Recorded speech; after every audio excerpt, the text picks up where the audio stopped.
அனைவருக்கும் வணக்கம். நான் உங்களுடைய செல்வம் பேசுகிறேன். இந்த வீடியோவில் நாம் எதை பற்றி பார்க்க போகிறோம் அப்படின்னா, டிவிகேயின் முக்காலம் என்ற தலைப்பில் சில விளக்கங்களை நாம் பார்க்க போகிறோம். மக்களால் நான், மக்களுக்காகவே நான். மக்களுக்காக, மக்களால் தேர்ந்தெடுக்கப்படும் ஆட்சி மக்களாட்சி. நல்லாட்சி, மக்களாட்சியில் நல்லாட்சி என்றால் நாம் எப்படி நினைத்து பார்க்க வேண்டும் அப்படின்னா, எல்லோரும் சமம்.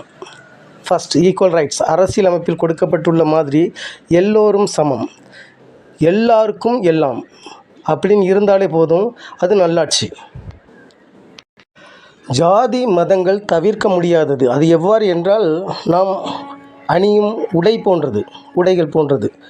அதனால் ஜாதி கண்டிப்பாக வேண்டும். ஏன் அப்படின்னா, அந்த ஜாதி அதில் தான் அவங்களுடைய ரிலேஷன்லாம் வருவாங்க.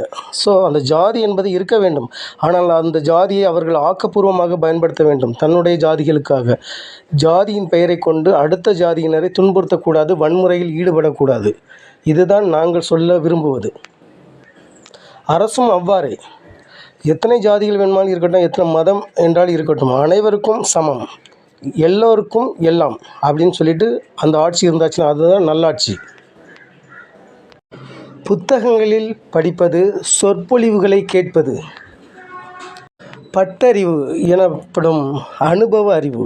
இந்த அனுபவ அறிவு வாழ்க்கையில் மிக குறைவாகவே தான் கிடைக்கும் அனைவருக்குமே.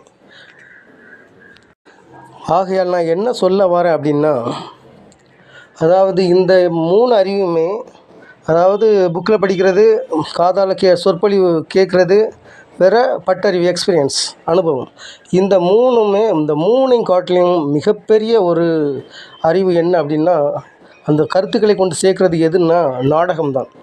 அந்த நாடகம்தான் முதல் உலகப்போர், 2ஆம் உலகப்போர்லாம் மக்களுக்கு எல்லா நாட்டிலையுமே முக்கியமாக நம்மளுடைய இந்தியா நாட்டிலையும் ட்ராமாக்கள் மூலை முடுக்கெல்லாம் எல்லா கிராமங்களிலும் நகர்ப்புறங்களிலும் மூலை முடுக்கெல்லாம் நாடகங்களை நடத்தி மக்களிடையே விழிப்புணர்ச்சியை ஏற்படுத்தினார்கள், சுதந்திர தாகத்தை ஏற்படுத்தினார்கள், அந்த நாட்டின் அதாவது நாட்டுப்பற்றினை உருவாக்கினார்கள். எல்லாத்துக்குமே நம்பர் 1 நாடகம். இந்த நாடகம்தான் இப்பொழுது சினிமாவாக இருக்கிறது. திராவிட கட்சிகள் ஆளும்போது சினிமா படங்களில் இந்த ஜாதிகள் இல்லையடி பாப்பா அப்படிங்கிற மாதிரி பாரதியார் சொன்ன மாதிரி ஜாதிகளை எதிர்த்து, மதங்களை எதிர்த்து எல்லோரும் சமம் அப்படின்னு சொல்லிட்டு நிறைய படங்களில், எக்ஸாம்பிள் பராசக்தி சொல்லிக்கலாம்.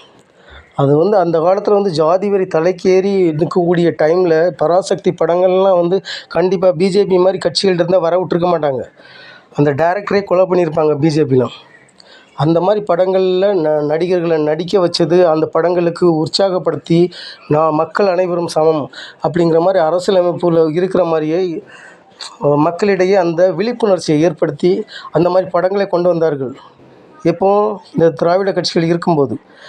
அதனால தான் நார்த் இந்தியாவில் கம்பேர் பண்ணும்போது சவுத் இந்தியா எப்படி இருக்குது அப்படின்னா, எல்லோரும் சமம், எல்லாருமே அடுத்த ஜாதிகளை ஓரளவுக்காவது ஏற்றுக்கிட்டாங்க. ஆனால் நார்த் இந்தியாவில் கொள்ளை, அதாவது எஸ்சி எஸ்டி மக்கள்லாம் படிப்பறிவு கிடையாது.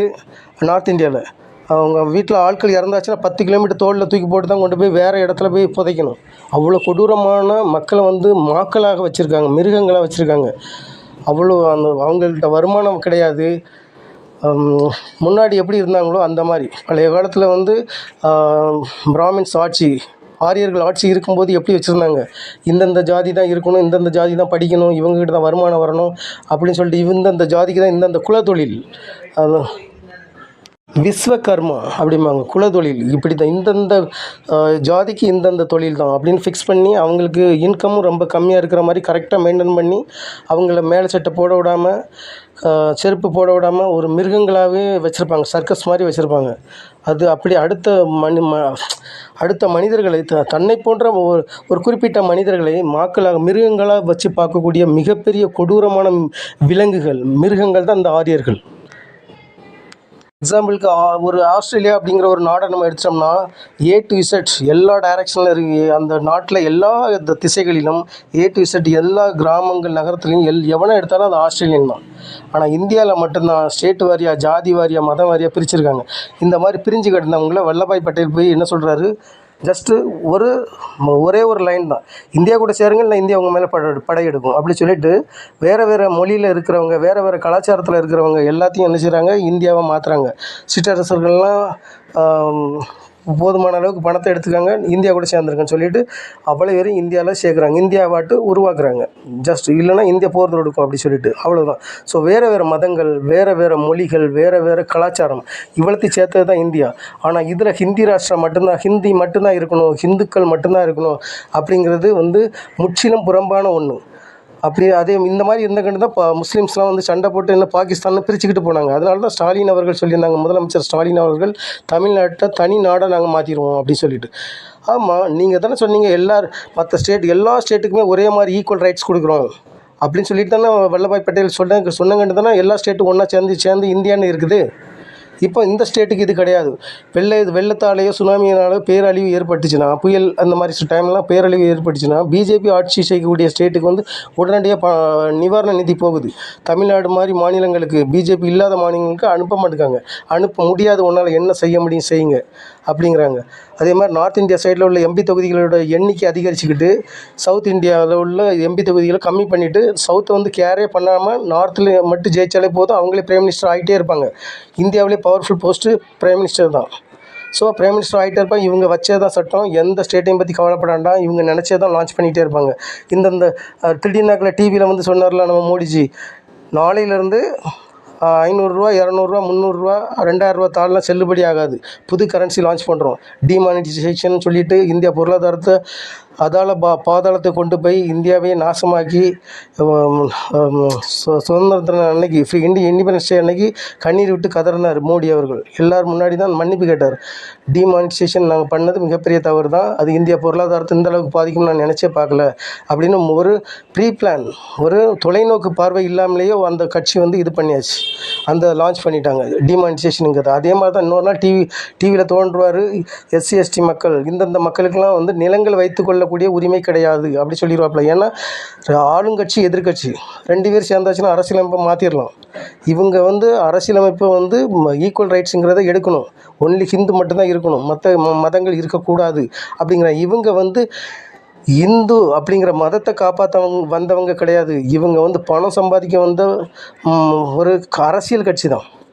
அவங்க வந்து மக்களை வந்து பிரிவினை உண்டு பண்ணதுக்கு இந்து அப்படிங்கிறாங்க. இந்துங்கிறது இந்தியாவில் எந்த ஒரு மூலை முடுக்கிலும் கிடையாது. இவங்க இந்து வேலி, இந்து பள்ளத்தாக்குலேருந்தும் இந்து குஸ் மலை அங்கேருந்தும் ஆசியா மைனர் வழியாக இந்தியாவுக்குள்ளே வந்த ஒரு ஜாதியினர், ஆரியர்கள் இந்தியாவை பிடிச்ச என்ன பண்ணுறாங்க, இவங்களுடைய பூர்வீகம் இந்து பள்ளத்தாக்கு, இந்து குஸ் மலை, அதனால தான் இந்துங்கிற வேர்டை இவங்க எடுத்திருக்காங்க.